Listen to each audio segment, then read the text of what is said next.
Community Viewpoint with John Pawlak and Maria Hurst.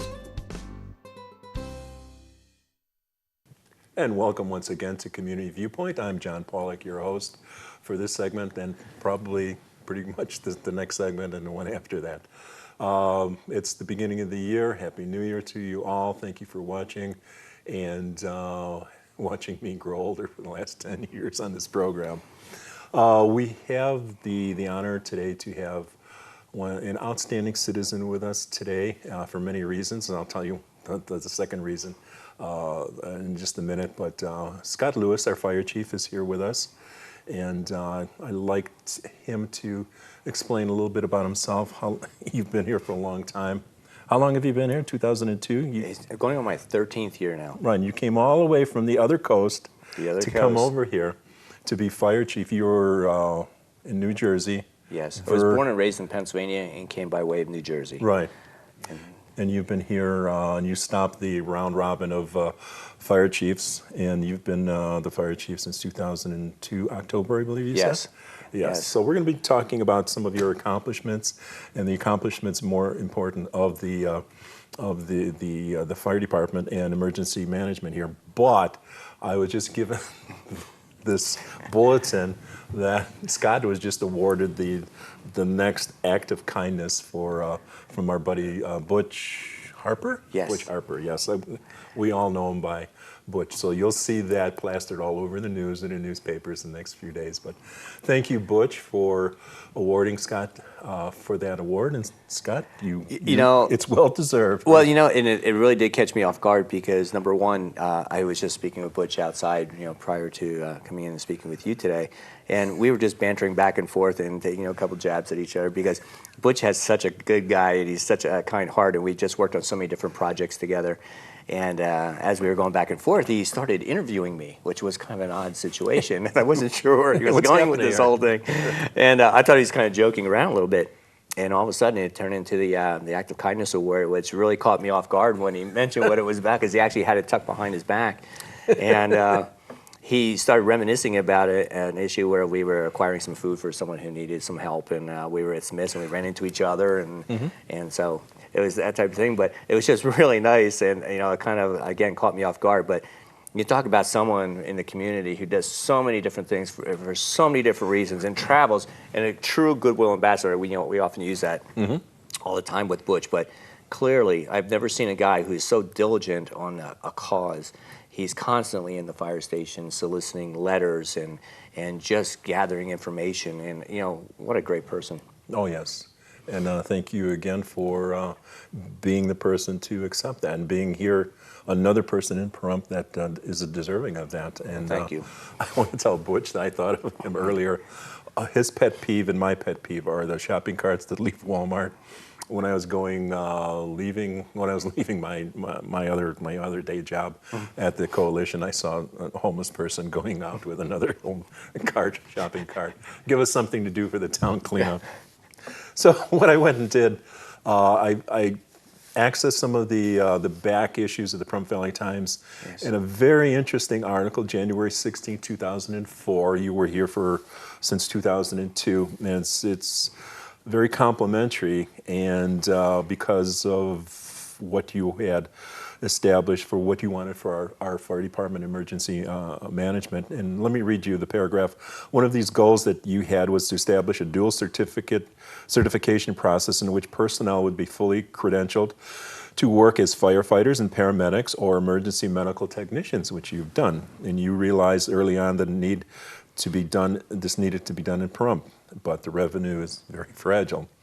You tried to get the building blocks in place, but that didn't work sometimes. As an example, and this is very hurtful for me because we lost it, your failing efforts to convince the town and county officials that the year prior for the department's dire need of a ladder truck, 2 months later the Mountain View Casino and Bowl burned to the ground, which we sorely miss still these years afterwards. But so that's from back in January 16, 2004. A little bit about Scott, and I didn't realize you were here that long, but then I realized I've been here that long. So we have a fire department that's in place. We have paramedics in place. And do you want to tell us about what's in store for that group? Sure. You know, it's really interesting. You mentioned that article, and I didn't know that you had actually found it. I almost forgot about it myself. But in 2002, when I first arrived here, we did a complete evaluation and see where we were, a snapshot in time, if you will. And we found that we had assistant chiefs in place, we had training officers, we had firefighter mechanics in-house, we had volunteer coordinators, we had captains of transport. We had a relatively top-heavy type system, and then we had 7 people on duty at any given time. And so one of the things that we wanted to do is there was 2 separate organizations running at the same time. There was a transport, because this is pre-hospital. So all of our patients had to be either flown into Vegas if they were serious in nature, the serious respiratory, cardiacs, traumas. And so we had a transport division. It consisted 4 people were assigned to that alone, leave us 3 people to protect the valley for all 911 emergencies, including fires, vehicle accidents. So immediately it became aware that we needed to change our thought processes and create a dual certification process where each person that was on duty could handle a fire or a medical emergency seamlessly. And after a lot of work working with the union and the town officials, we got that accomplished, and it was such a huge piece because it was the foundation of the building block to develop the rest of the department. And we also recognized that there was so many issues that we needed to focus on. Our apparatus, when I first arrived here, there was a garden hose running up over the top of a truck, and it was leaking out the bottom. And we only had 1 truck that was rated to pump its actual rated capacity. The rest were pumping about 40%. Really? So it was that dire. When we were arriving on scenes, we weren't able to produce enough pressure out of the pumps to actually fight the fires effectively. So one of our main accomplishments was to not only fix the immediate needs of those pumps, but then create an apparatus replacement program. And in some cases, we replaced with new, but in many cases, we rebuilt existing chassis that were out there. We acquired some that were refurbished, including even today, we're still refurbishing. Which I found that article just a couple of months ago was mailed to us at home. The Pahrump Valley Fire and Rescue fills fleet with 3 identical refurbished fire apparatus from the East Coast. Where were No, they? they were actually from here. They were actually came out of Henderson. Okay, I remember that in the article. They were Hendersons? Yeah, and what makes that such a nice thing is because they were already developed and built for the desert environment. All we had to do is basically go in and rebuild them from the ground up. Okay, so it wasn't something from a different part of the country that you really had to refurbish. It was from out here already. So that's, and you said these were on display in Reno, or? One of the trucks was taken to the fire show Reno recently, and it was met with great accolades because we took a truck that was parted out. We rebuilt it from the ground up for about $170,000, and to replace it new was about $600,000. So we basically put 3 new pieces of equipment into the fleet rotation that will meet our needs. It carries the appropriate amount of water. There's shorter wheelbase. There's less maintenance required on them, and just a lot of great tools for our toolbox. And quite frankly, they've been on so many calls that they're already proving their worth. One is still outstanding and is due the end of next month. Interesting. Yeah. Yeah. So I found that from the what's it called, the Fire Apparatus Magazine .com articles 2014. So you can ask me about that next time you see me, or you can look it up online also. And it wasn't meant to be, but it's very complimentary for what you do. It's great. And one of the things when we rebuild these apparatus, we now consider that that part of that overall objective to change the face of the department was to eliminate a lot of the upper level positions and put more people on the road, and we've successfully done that. With the exception of myself, each day there's an on-duty lieutenant. There's no other officers. We've actually assumed all those responsibilities so we could put more people on the street. And so that's allowed us greater opportunities. The hospital opening allowed us to man additional stations, so our response times have decreased proportionate to the locations of those stations. How many stations do we have operating? We have 4 total stations, 3 of which are manned 24 hours. They're in the north, central, and south end of town. So that gives us great latitude to reduce those response times and getting to those cardiac emergencies and then the traumas and the fires and such. No, you wanted to talk about what's today? Your your vision for the future? Oh, absolutely. Well, one of the things I just want to kind of capture that the whole piece on the last 10 years, our objectives, we outlined all of them on a big board, and the lieutenants and I got together, and we found that we satisfied each of those objectives that we wanted to accomplish in the last 10 years. And what brought it really all together for us is that we received our recent field visit from ISO, Insurance Service Organization, and they reduced our ISO ratings for all those people who live in the hydrant areas of town and the commercial structures from a 6 to a 4. And that we are now well under the average across the country for our department. And that's without adding any additional staff, which is a Herculean effort because almost everything revolves around additions to staff. So explain that. What does that mean to the average person that lives here?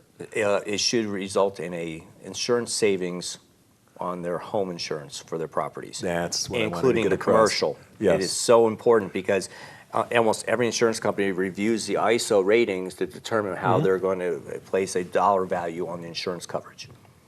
So that's very commendable that you were able to do that. Well, these clearly, times. it's a collective effort, though. There's components that include the water distribution system, communications. There's a lot of pieces that go in that puzzle, but one of the biggest areas that we made great strides in was the fire department. Yes. So very cool. Yeah. So what do we have now? We have a fire department. How many people, and how many people with the that are emergency management? The same amount, right? Emergency management is actually a different component. That's actually county, which is extremely important. Sorry. No, that's actually a very good point, though. We're the emergency responders, and you have emergency management. Yeah. And emergency management is key to the success of not only the town of Pahrump, but also throughout the county in preparation of large-scale disasters, whether they be natural, man-made, things like that. So the medical techs, how many? EMTs are under our side, yes. And we're the only paramedic level service in Nye County.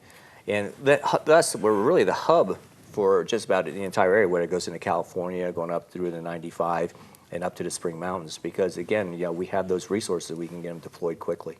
Excellent. So we only got 1 minute left. That's it already? Oh, do you have enough to talk some more? Sure, I can talk as long All as right, you because my next guest I don't think is going to be here. So Okay. a little bit more of the station is over at Petrick Park, and that you have people on duty there all the time? Main fire. Each of the 3-man fire stations have people 24 hours, and unless they're on a call or an interfacility transport, something along those lines, we'll have people that can respond immediately to your call. And we're blessed also because we're a combination department. We're not an all-career department. We actually have volunteers that run as well. Right. So I don't know if it's the same number as a career fireman. It's down from 24.